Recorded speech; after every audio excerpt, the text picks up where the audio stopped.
We begin the news from Abuja, where the Chief Judge of the Federal High Court, Justice John Oho, has announced the redeployment of 5 judges with immediate effect. In a statement issued on Sunday, the court disclosed that 6 judicial officers were affected by the decision.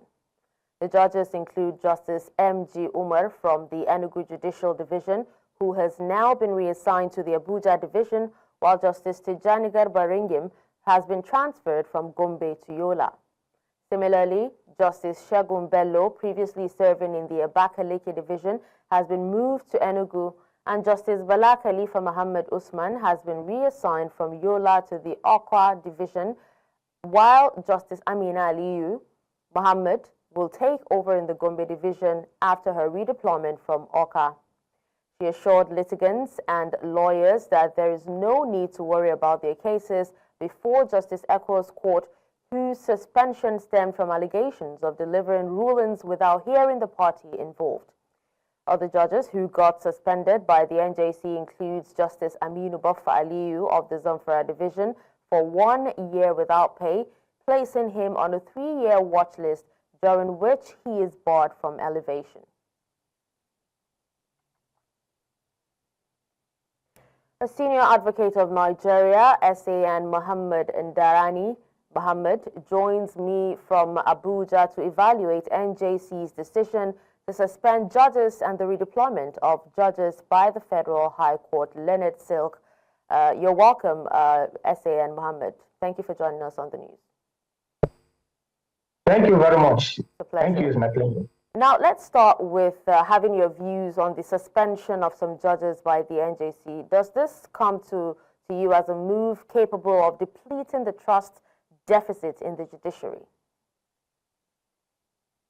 Yes, thank you very much. This is a very important topic, and I want to start by saying that the provision of Section 153 of the Constitution of Nigeria bestowed the authority and power on NJC to discipline and to discipline the errant judges, and to also do appointments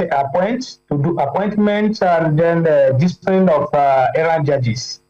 So if you look at Section 153 of the Constitution clearly, it spells out the functions and duty of the National Judicial Service Commission on to ensure the independence of judiciary, and to also ensure the protections of the integrity of the judiciary.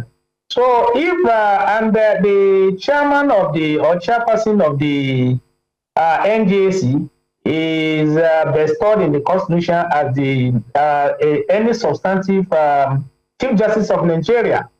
So in my own opinion, the decision by the NJC under the leadership of our present Chief Justice of Federal Republic of Nigeria is in line with their responsibility, their decisions, and their authorities and the functions as embedded in Section 153 of the Constitution of Federal Republic of Nigeria. So, and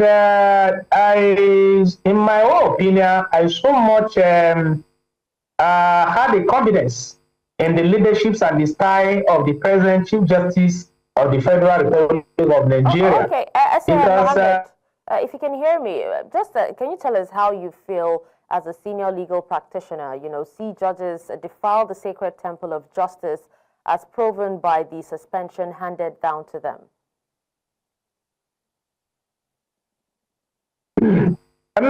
Yes, just like what I said, it is still the duty of the NJC as embedded and or as provided under Section 153 of the Constitution of Nigeria to ensure the independence of the judiciary and to also protect the integrity of the judiciary. And usually, when you are saddled with responsibility, like just the provision as provided under the Constitution of Nigeria, which is the authority to discipline and to also secure the independence of judiciary through the NJC. I think the decisions taken by the NJC is fantastically in line with the Section 153 of the Constitution of Nigeria.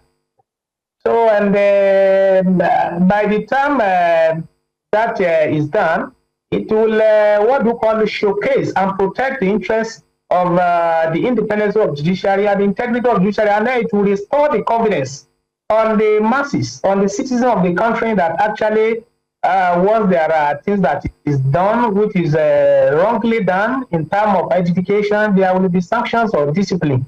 So the citizens will repose more confidence on the judiciary. And that is why I'm so in line with the standard practices set up by the present Chief Justice of Federal Republic of Nigeria. Right. We have to applaud him. We must have to applaud him because the measure and then the measure the Chief Justice of Nigeria took now is going to impose confidence on the. So what does it entail for litigants whose cases are currently pending in courts, courts of the suspended judges? Yes. What did you say? I said, what does it entail? Come again, please. What does it entail for litigants whose cases are currently pending in the courts of the suspended judges? Yes, I think actually once issues like this arose, then in any civil matter or criminal matter, there is a provision that says such an action has to start de novo. But however, where the chief judge of the federal court had an authority under extant laws, he can give a direction that actually the matters proceed the way it is instead of starting de novo. I think it is in line with the law. It is not outside the voyage of the extant law of their country because it is not contrary to the law. That is just in my opinion because he has that constitutional power as bestowed on him under the 1999 Constitution and our extant law of the Federal Republic of Nigeria. So he is still in line. So that the litigant will not go ahead and be suffering, calling witnesses in criminal cases or civil matters all over again. So usually what we do in law is that once a judge is transferred or a judge is elevated or a judge is suspended from its function, what we do as usual practices is that such a matter has to start de novo. But where you have a warrant under the armpit of the chief judge of the particular that sector. All right, well, thank you so much. We'd have to wrap up this conversation here, Essay and Mohammed, but thank you so much for your time. Away from that, targeted airstrike by the Nigerian military has killed Shodo Alku, a ranking terrorist and close ally of notorious terrorist kingpin Bello Turji in Sokoto State. Now, the operation, carried out by the air component of Operation Fasanyama, struck a terrorist hideout near Tumfa Primary School in Isa local government area of Sokoto State on Sunday. The Nigerian Armed Forces confirmed that Alku, a key link in cross-border terrorist logistics, was killed alongside several fighters and suspected high-ranking commanders.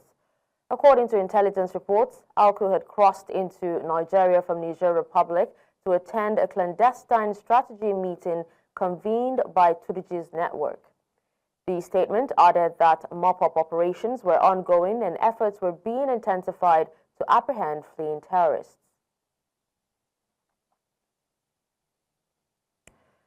Tensions has escalated in Okoloke, Kogi State after suspected bandits killed 3 people and demanded 12 million naira ransom from an abducted monarch.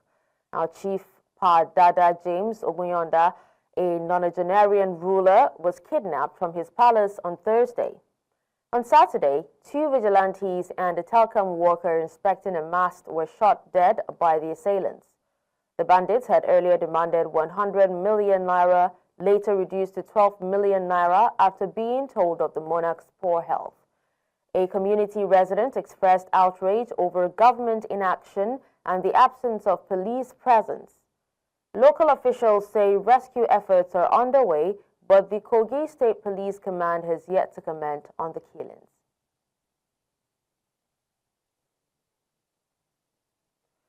Suspected bandits have attacked Waje community in Donko Wasagu local government area of Kebbi State, killing 15 farmers and injuring 3 others. Now, the state's deputy governor, Senator Umar Tafida, led a condolence visit to the district head, offering words of comfort and financial support to the grieving families on behalf of Governor Nasir Idris.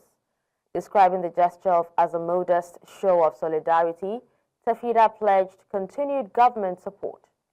District Head Honorable Balat Baba praised the visit and called for stronger security, noting the area's vulnerability due to its proximity to Niger, Zamfara, and Sokoto states. The local government chairman confirmed the casualty figures.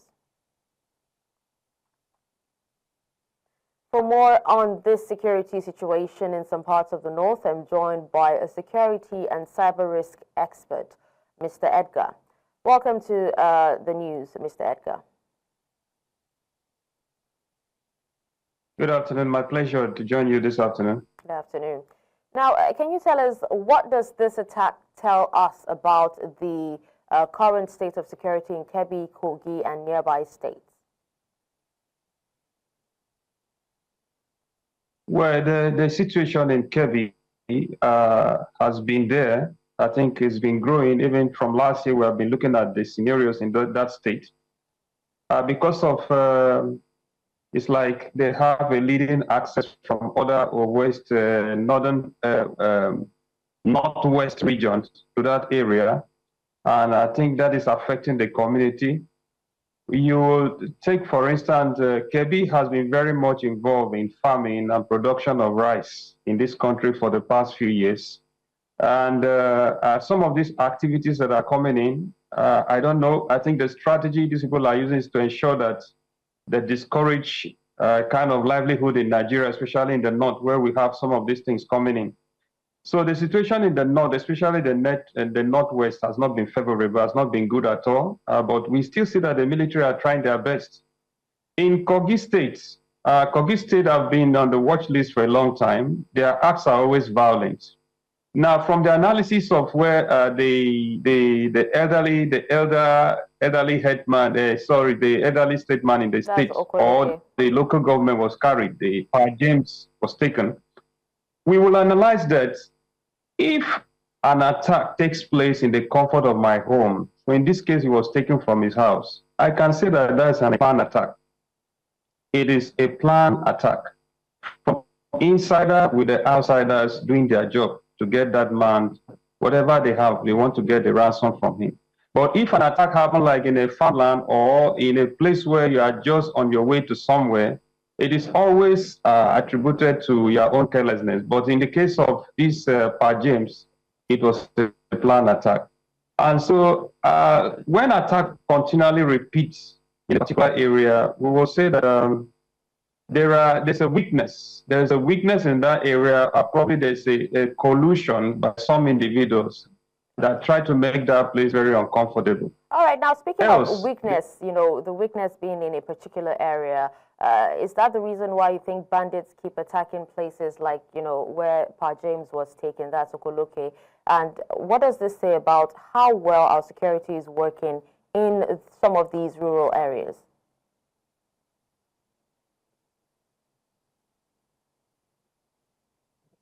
The rural areas, like in one of my suggestions, I think the government is even doing something about it.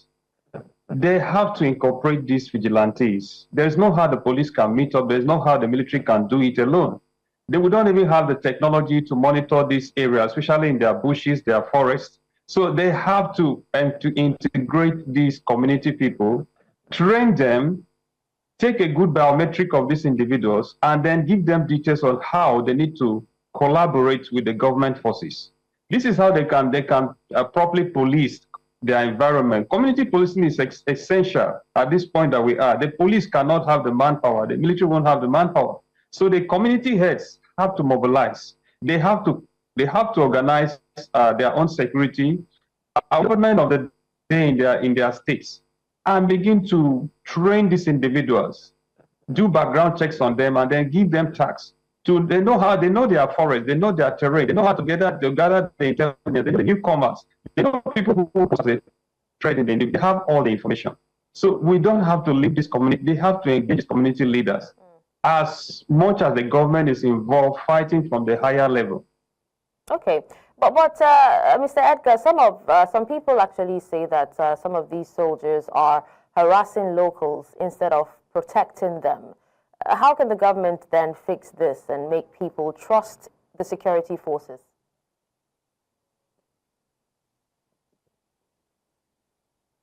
I think that has to do with the discipline of the military itself. They have their code of conduct, they have their code of discipline. And so if they get all of this, there should always be a channel by which they can report this kind of confidential information to their line.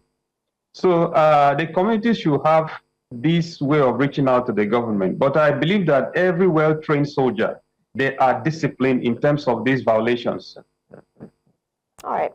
Now, just before we let you go, what can governments do to stop kidnappings and killings, especially of elderly traditional rulers like Pa Dada James?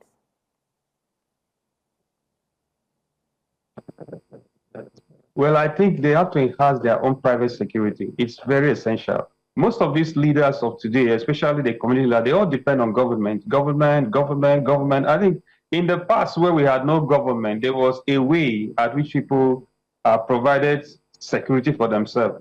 In their own little community, let them organize the youths and have this surveillance on themselves. So the community leaders should build on their own, should enhance their own security, and then the government forces like the police can train them. They should send the people that want to protect them to the government like the police. They will train them and return them to protect them. I think this attack on them is getting too much. Something has to be done. They can't probably detail police officers that are very engaged to be with them all the time. But they have people in the community that can do it for them. But they need to be trained. They need to be trained on their conduct. Okay. Well, thank you so much, Mr. Augustine Edgar, for joining us and speaking on this. My pleasure. Thank you. Away from that, a significant number of families, mainly women and children who were displaced by terrorist attacks, have returned to their hometowns in the Murte local government area of Borno State. Now, this follows the return of peace to the area. News Central's Umar Kirawa completes the report. The recent attack on Murte facility, among others, burned down to ashes. Families were displaced because of recent threats. A grandmother of 7, Zainab Abacha, alongside other family members, returned back to Murte from Dikwa, about 24 kilometers in northern Borno.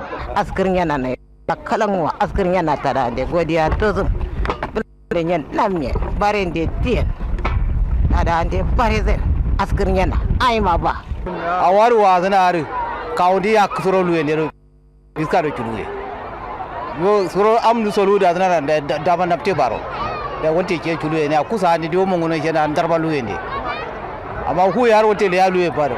A significant number of families along with women and children who have been displaced by terrorist attacks now return to their hometown Murte local government area in Borno State as peace takes root in their community. Sami ubuni na do kali saya kakajire chinyana sami ubuni shega ina re awdo mani anda ala lor ndero cher nguwa nile fa nguwa samma suudo ala kamande ya rabbi gurna ala adma dano gondu samma ishena do ndi roksale to male demba shiro samma so chade iskina samma bune fara yefi jimmi shena yawa bare nyana arinda ngudo ejo fulata ejo kumar kana ndi angudu ya ji kwarle nyana ma guyen na ba yen na ba ade ra fandere kede ku ishena da mai na ira isuwa ma ma andere kan guda yubi alhamdulillah askar nyana kwa ku dira commander matumanye. With the pain of the terror attack, the battle to maintain peace is still ongoing in towns and villages affected. About 20,000 people have left Murte to Dikwa. This is very obnoxious to the government, to the federal government as well as the state government. because this huge number of people is a threat on itself. But alhamdulillah, we came back home. And then yesterday we spent a night here, you have seen, with the support of the Nigerian army, with the support of our gallant civilian jet hunters and vigilante. We are back here in Marte, and then the communities are now resettled for the second time now. Authorities maintain that leaving communities deserted will further make the area vulnerable to infiltration and planting of improvised explosive devices by terrorists. So far so good. You have seen we have strengthened the resilience of the community. We have increased the numbers of civilian jet hunters and vigilante in order to complement the efforts of the Nigerian army. The Nigerian army has also increased the workforce that are residing in this town, and we are taking many measures that need not to be explained here because it's a security matter. Despite persistent security challenges, the rural dwellers show resilience to withstand the heat, particularly with support from authorities. In Marte, for News Central, Morikirawa. One of the construction workers trapped under the rubble of the collapsed building at Idi Araba in the Mushin area of Lagos has been recovered dead. We'll tell you more about this after the break. Stay with us. Thank you for staying with us. One of the construction workers trapped under the rubble of the collapsed building at Idi Araba in the Mushin area of Lagos State has been recovered dead.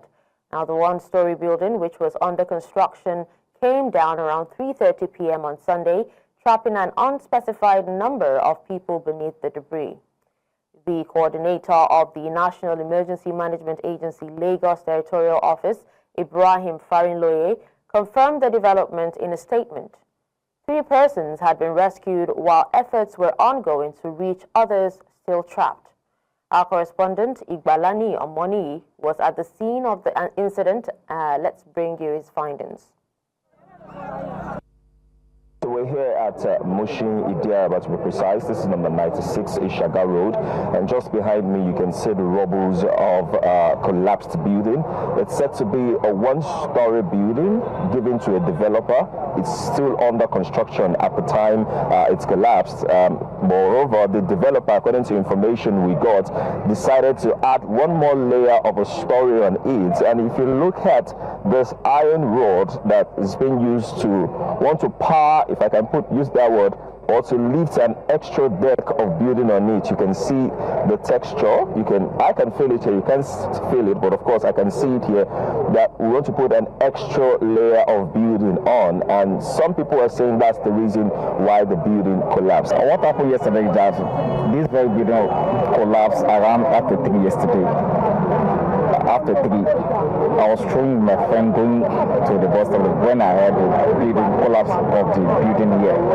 But I think part of what caused the collapse of the building is due to the inferior materials used from the foundation, because it's a 2-story building. The building is just and it's still under construction. So from the foundation,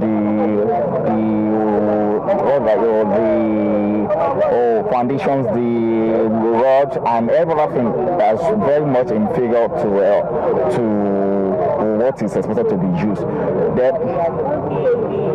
once there's a call, because of many people here, the LRU come, the LRU officials come to try and rescue people. The SHEMU, the Nigeria Police Force, and other sister agencies are much more. Everybody live there around 10:30 in the night or whatever, less than night. So 3 people are rescued alive.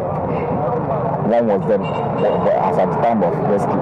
So the same people come to evacuate the corpse to the nearest mortuary.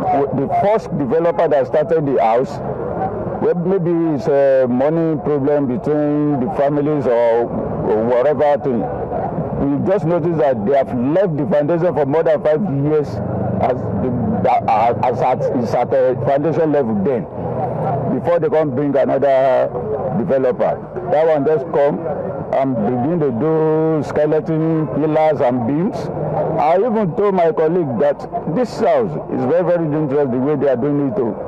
until yesterday that the houses collapsed. Do we know if at any point in time Lagos State officials, maybe building control agency, did you see them around coming to inspect the building or the work? No, I didn't see them, but I saw their rating things as they used to do.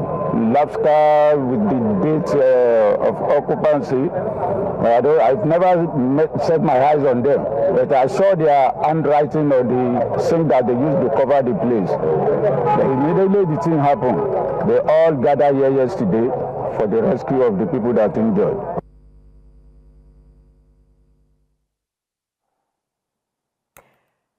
The Isan Northeast Anti-Kidnapping Unit in Uromi, Edo State has raised an alarm over the high rate of drug abuse being witnessed within the town. The patron of the Anti-Kidnapping Unit, Andrew Apoka, spoke exclusively to News Central Television in Uromi, saying that the buying and selling of drugs within the township has become a big business being practiced by many, including youths and hotels, without any form of restraint. Apoka adds that the unit has arrested several drug peddlers in the past and handed them over to the police, yet none has been prosecuted.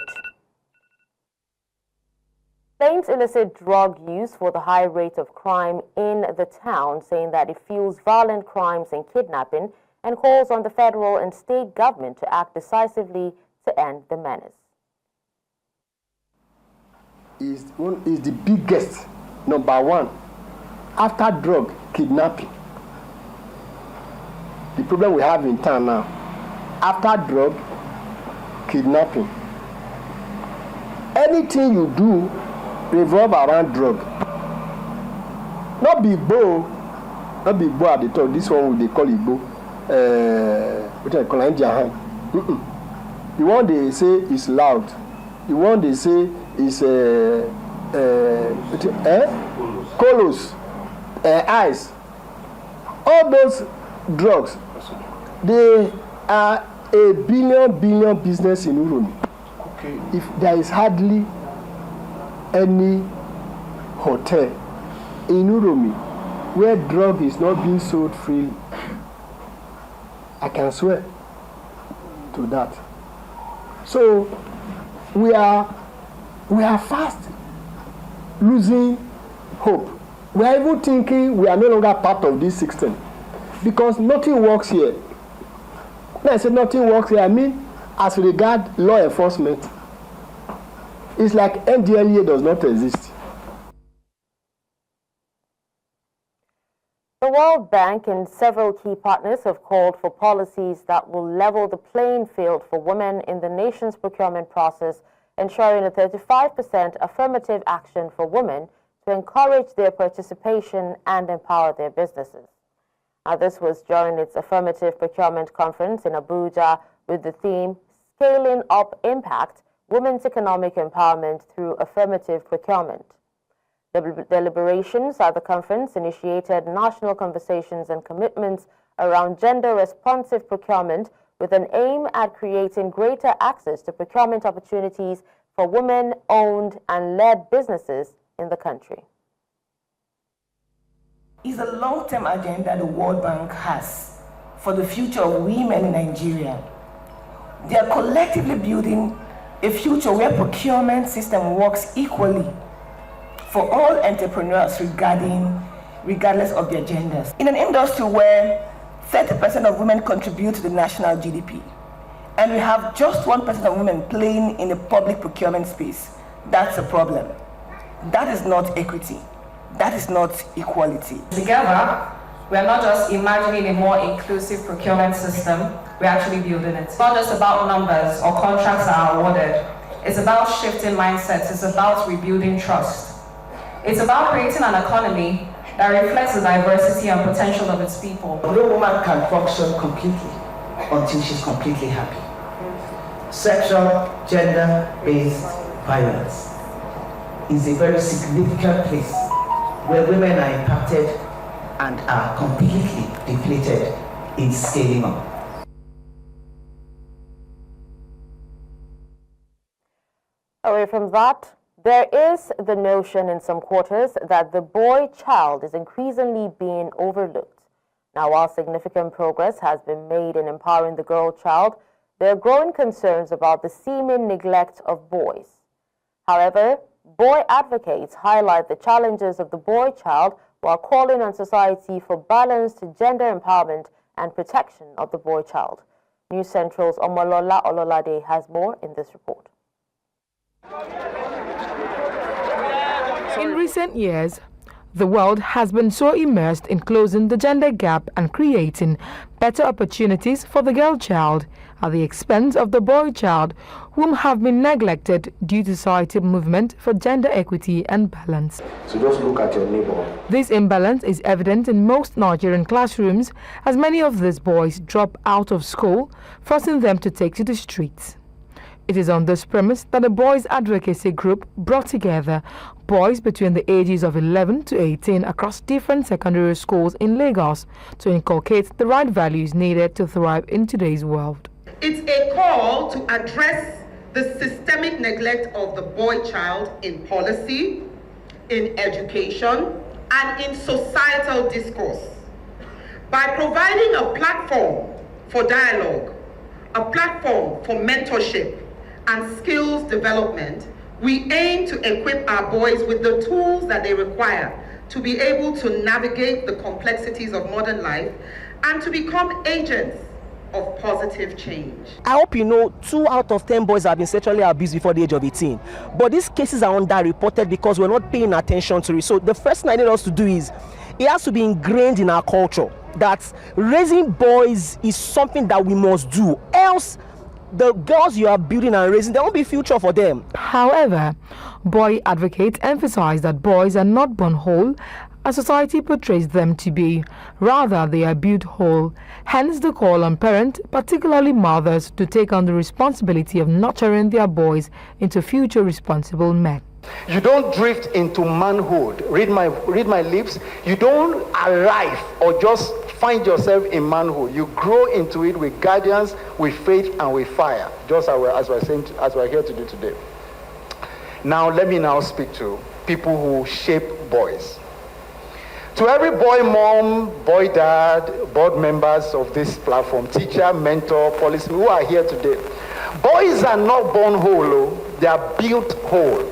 We are doing a disservice by not making it bigger, by not focusing. If we're going to focus that much on women, we should also focus that much on boys. And we should be very intentional about how we are raising boys, bringing them up, and the focus that we have on their inputs and their future.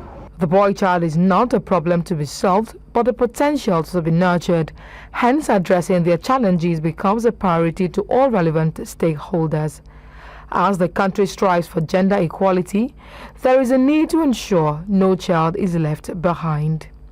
In Lagos for News Central, Omolola Ololade. Away from Nigeria, Tanzanian opposition leader Tundu Lissu appeared in court Monday, defiant as he faces a treason charge that could carry the death penalty. Our supporters gathered outside the courtroom cheering to the Chadema party leader, who insisted on appearing in person after earlier hearings were held via video link. Lissu's party has been barred from October's elections after demanding electoral reforms. Rights groups say his case is part of a broader clampdown on democracy in East Africa. Meanwhile, Kenyan observers, including ex-Chief Justice Willy Mutunga and former Minister Martha Karua, were detained and deported at Dar es Salaam airport. Karua called it a violation of law and a denial of Lissu's right to a fair trial. South African President Cyril Ramaphosa is set to meet U.S. President Donald Trump in Washington this week, aiming to safeguard vital trade relations and repair strained diplomatic ties. Now joined by 4 cabinet ministers, Ramaphosa will push to protect South African jobs and economic growth, particularly through preserving access to the U.S. market under the African Growth and Opportunity Act, AGOA, which may end in September. Agricultural Minister John Steenhuisen warned that losing AGOA benefits would be devastating for farmers and workers. Ramaphosa will also address unfounded claims of white genocide in South Africa and invite Trump to the upcoming G20 summit in Johannesburg. In other news from around the world, Portugal's ruling Democratic Alliance, led by Prime Minister Luís Montenegro, emerged with the most seats in the latest general election, the third held in just 3 years. Now, the centre-right coalition celebrated the outcome as a significant win, though it fell short of an absolute majority in parliament. The results underscore a change in political climate, with the far-right Chega party gaining considerable ground. This rise in support signals a shift among voters frustrated with traditional political forces and seeking alternative voices. With no single party holding a clear majority, the AD faces the challenge of forming alliances or navigating a minority government. The fragmented outcome suggests a period of political negotiation and potential instability in the months ahead. A resposta foi clara. O programa base da governação é o programa da AD, o primeiro-ministro é o atual e todos devem ser capazes de dialogar e colocar o interesse nacional acima de qualquer outro interesse. Ao governo e ao primeiro-ministro caberá executar o programa que foi apresentado, cumprir os compromissos que foram assumidos e estar à altura da confiança reforçada que recebeu dos eleitores. Former U.S. President Joe Biden has been diagnosed with aggressive prostate cancer that has spread to his bones, according to his office on Sunday. The 82-year-old was diagnosed on Friday after seeking medical attention for urinary symptoms last week. Doctors say the cancer is high-grade with a Gleason score of 9, but it is hormone-sensitive, meaning it may respond to treatment. Biden's office says he and his family are reviewing treatment options. Messages of support have come from across the political divide, including Donald Trump, Kamala Harris, and Barack Obama. Biden withdrew from the 2024 presidential race last year over health concerns. He has long championed cancer research and lost his eldest son, Beau, to brain cancer in 2015. Now, hundreds of anti-war activists gathered in the southern Israeli city of Sderot to protest the ongoing war and demand a ceasefire.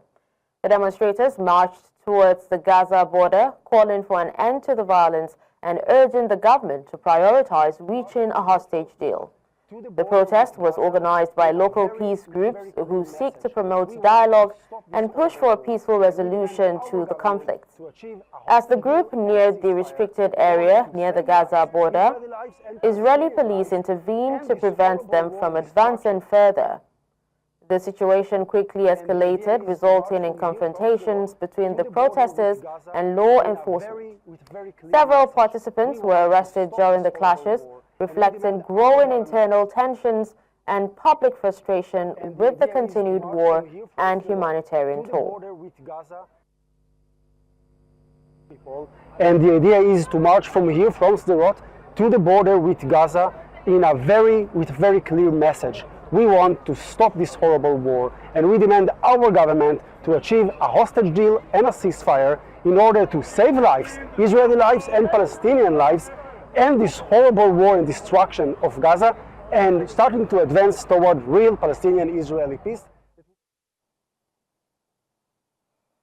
And now we move to business, where the Central Bank of Nigeria is starting its 300th Monetary Policy Committee meeting today. Also, the Apex Bank recorded a sharp 4.145 trillion naira decline in net loans and receivables in 2024, largely due to a significant reduction in its overdraft exposure to federal government under the Ways and Means facility. According to the Apex Bank's audited financial statements, net loans at the bank level fell from 16.12 trillion naira in 2023 to 11.97 trillion naira in 2024. Similarly, group level figures dropped from 15.091 trillion naira to 10.959 trillion naira, representing a 4.132 trillion naira decrease. The most notable contraction came from the overdraft extended to the federal government through the Ways and Means provision, a short-term financial tool governed by Section 38 of the CBN Act 2007. In the world of sports, the 22nd National Sports Festival officially opened in spectacular fashion, drawing over 16,000 athletes from 36 states across Nigeria, as well as the Federal Capital Territory. Now, the ceremony held at the MKO Abiola Arena in Abeokuta, marked by vibrant displays of culture, dance and music. Among the dignitaries present were the Vice President of Nigeria, Kashim Shettima, and the host governor, Dakwa Abiodun, who expressed pride in Ogun's role as host and reaffirmed the state's commitment to sports development. Speaking, directors of the different state commissions of sports spoke about the importance of the National Sports Festival and what it brings to the growth of Nigeria's sports. Team Bayelsa is here with close to 700 athletes.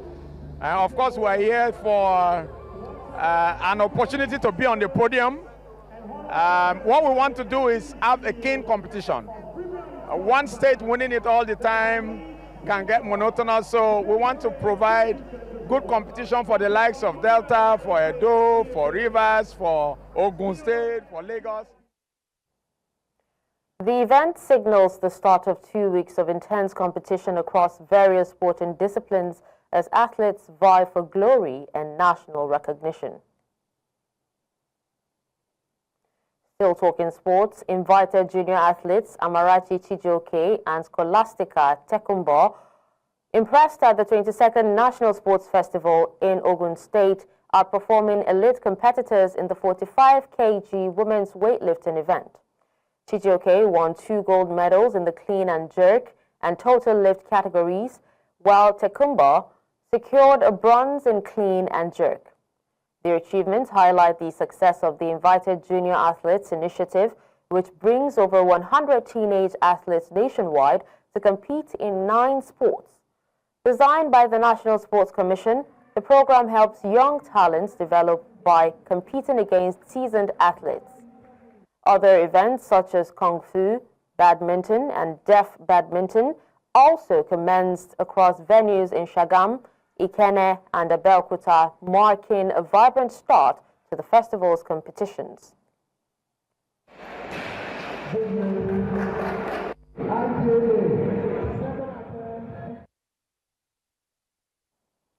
That's all at this hour, but before we go, let's take another look at some of our top stories. We told you that the Federal High Court redeployed 5 judges over NJC sanctions.